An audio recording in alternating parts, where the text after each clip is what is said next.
টাঙ্গাইলের ঘাটাইলে প্রশাসনিক কার্যালয়ের পরিদর্শন ও কার্যক্রম পর্যবেক্ষণ করলেন ঢাকা বিভাগীয় কমিশনার শরফুদ্দিন আহমেদ চৌধুরী। এ উপলক্ষে বৃহস্পতিবার বেলা ৩টার সময় উপজেলা পরিষদ অডিটোরিয়ামে টাঙ্গাইল জেলা প্রশাসক শরীফা হকের সভাপতিত্বে প্রধান অতিথি হিসেবে উপস্থিত ছিলেন বিভাগীয় কমিশনার শরফুদ্দিন আহমেদ চৌধুরী।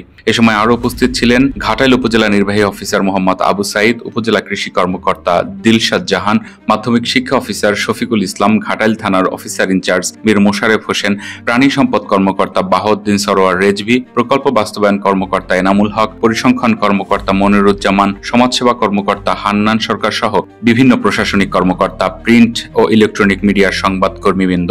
এ সময় প্রতিবন্ধীদের মাঝে হুইল চেয়ার, নারীদের সেলাই মেশিন, কৃষকদের স্প্রে মেশিন, শিক্ষার্থীদের বাইসাইকেল ও শিক্ষা প্রতিষ্ঠানে ক্রীড়া সরঞ্জামাদি বিতরণ করা হয়। অনুষ্ঠান শেষে স্মৃতিস্মারক হিসাবে কৃষ্ণচূড়া বৃক্ষরোপণ করেন এবং উপজেলা প্রশাসন কর্তৃক বাস্তবায়িত উপজেলা পরিষদ অডিটোরিয়ামের আধুনিকায়ন চত্বরে অবস্থিত অভিলাষ ফোয়ারা, সেলফি কর্নার, আই লাভ ঘাটাইলের শুভ উদ্বোধন করেন। সর্বশেষে তিনি উপজেলা নির্বাহী অফিসার এবং সহকারী কমিশনার ভূমি এর কার্যালয় পরিদর্শন করেন এবং সার্বিক কার্যক্রমে সন্তোষ প্রকাশ করেন। আধুনিক ঘাটাইল নির্মাণে জনমুখী প্রকল্প বাস্তবায়নে বেশি গুরুত্ব আরোপ করেন তিনি।